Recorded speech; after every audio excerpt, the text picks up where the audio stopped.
Hello, everyone, and welcome back to the channel. I'm so glad you're here today because we're diving into a topic that's as intricate as a spider's web and as compelling as a blockbuster film: Ethiopia's quest for sea access with a spotlight on the historically significant port of Assab. This isn't just a regional sidebar, it's a saga that spans centuries, intertwines economies, and stirs up a geopolitical hornet's nest in the Horn of Africa. Whether you're a history enthusiast, a geopolitics buff, or just curious about why sea access keeps this region buzzing, you're in for a treat. So grab a drink. Coffee's a solid choice given Ethiopia's reputation, and let's unpack a story that's equal parts ancient legacy and modern ambition. Here we go, straight from March 1st, 2025. Let's kick things off with a trip back in time. Don't worry, no time machine required, just a good map.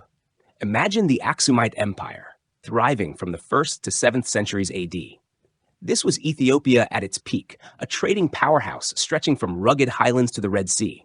Ports like Assab, Massawa, and Adulis were bustling hubs, shipping gold, ivory, frankincense, and myrrh to Rome, Persia, India, and beyond.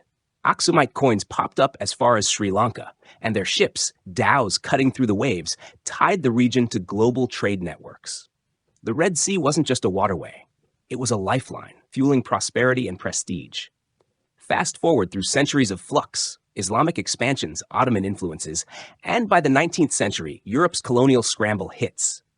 Italy seizes Eritrea in 1890, including Assab, severing Ethiopia's coastal reach. Emperor Menelik II scores a win at Adwa in 1896, but Assab stays under Italian control. Then, in 1993, after a war fueled by Cold War rivalries, Eritrea gains independence, leaving Ethiopia landlocked. It's a dramatic shift, like a maritime giant suddenly stuck inland. Today, Ethiopia is a force, over 120 million people, Africa's second most populous nation, with an economy that's averaged 9.5% growth annually over the past decade, despite hiccups. It's the birthplace of coffee, $1 billion in exports yearly, and a key player in grains and leather. But here's the catch: no coastline. Since 1993, Ethiopia's relied on Djibouti, a small neighbor handling 90% of its $13 billion in annual trade. That comes with $1.5 billion price tag in port fees, more than some countries' GDPs. For a nation of Ethiopia's size and ambition, that dependence stings.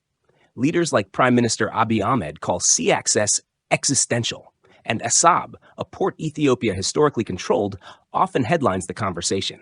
It's 60 kilometers from Ethiopia's border, a tantalizing prospect in a quest blending economics, strategy, and a nod to the past. Why is sea access such a big deal? Let's break it down. Economically, Ethiopia is a juggernaut in waiting. Its population set to hit 150 million by 2030, and trade's doubling every decade.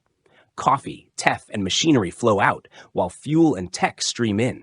Djibouti's ports are a bottleneck. Delays and fees gobble up profits, with shipping costs eating 20% of coffee earnings.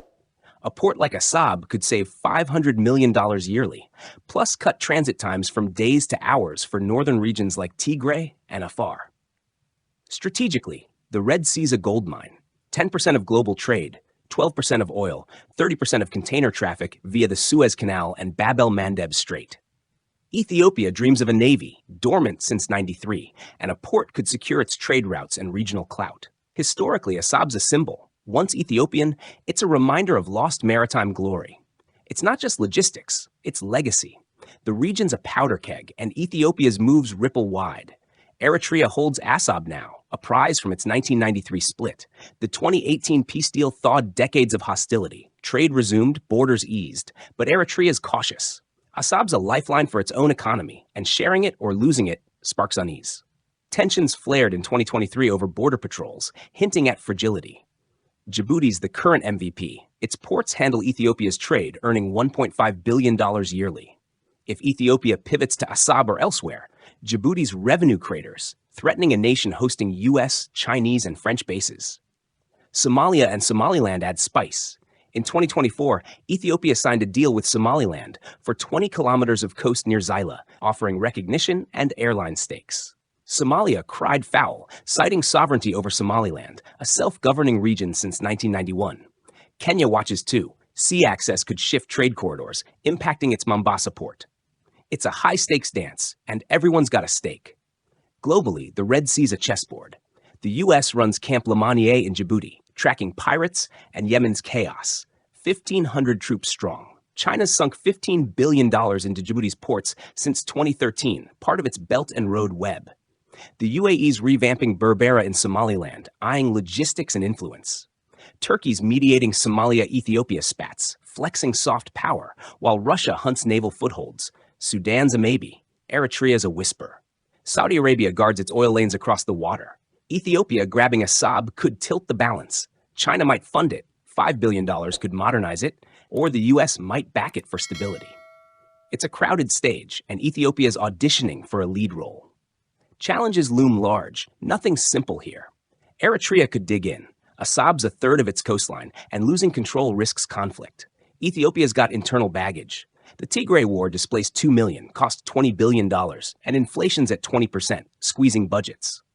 Somalia's threats might embolden al-Shabaab, a jihadist group thriving on chaos. Attacks spiked in 2024. Djibouti could lean on allies to pressure Ethiopia, and environmental risks hover. Assab's salt flats and coral reefs are fragile. Overdevelopment could scar them. Picture building a highway during a storm. Tricky doesn't cover it. Opportunities, though, gleam bright. Assab could inject $2 billion yearly, trade savings, fisheries, tourism. A railway from Addis to Assab, proposed in 2023, could link inland to sea, while a naval base bolsters security. Diplomatically, Ethiopia could lead. Imagine an African Union-brokered pact where Eritrea, Somaliland, and Djibouti share prosperity, not rivalry. Culturally, it's a revival chance. Ethiopia's maritime past isn't just trade, it's poetry. Sailors' songs in Ge'ez, tales of Red Sea voyages, these could echo again. Educationally, a port could fund schools. Ethiopia's literacy rates climb to 50%, but cash is tight. Environmentally, sustainable ports could protect biodiversity. Think solar-powered docks, not oil spills. The vision's grand, a Horn of Africa where trade lifts all boats, not just one. Take the Ethio-Djibouti Railway, $4 billion, 750 kilometers. It's a model. Assab could anchor a network, linking Berbera, Massawa, and Zaila. It's ambitious, like me trying to cook injera without a mess, but history favors the bold. So what's the takeaway? Ethiopia's sea quest with Assab in focus is a tapestry of past and present. It's about reclaiming a maritime edge lost to colonial lines and a 1993 split. Economically vital, strategically bold. Assab's history fuels the drive, but the path's thorny. Regional tensions, global eyes, internal strains. Success could mean billions, a navy, a stronger horn. Failure could spark chaos. As of March 2025, it's a pivot point. Will Ethiopia sail forward or stall? That's the question hanging in the air. Thanks for sticking with me through this wild ride. What's your take? Can Ethiopia snag sea access without tipping the scales? Or is this a sequel with too many plot twists? Drop your thoughts below. I love a good debate. Hit that like button if you enjoyed the dive, subscribe for more global sagas, and stay tuned. We've got plenty brewing. Till next time, keep your curiosity sharp and your coffee stronger. See you soon.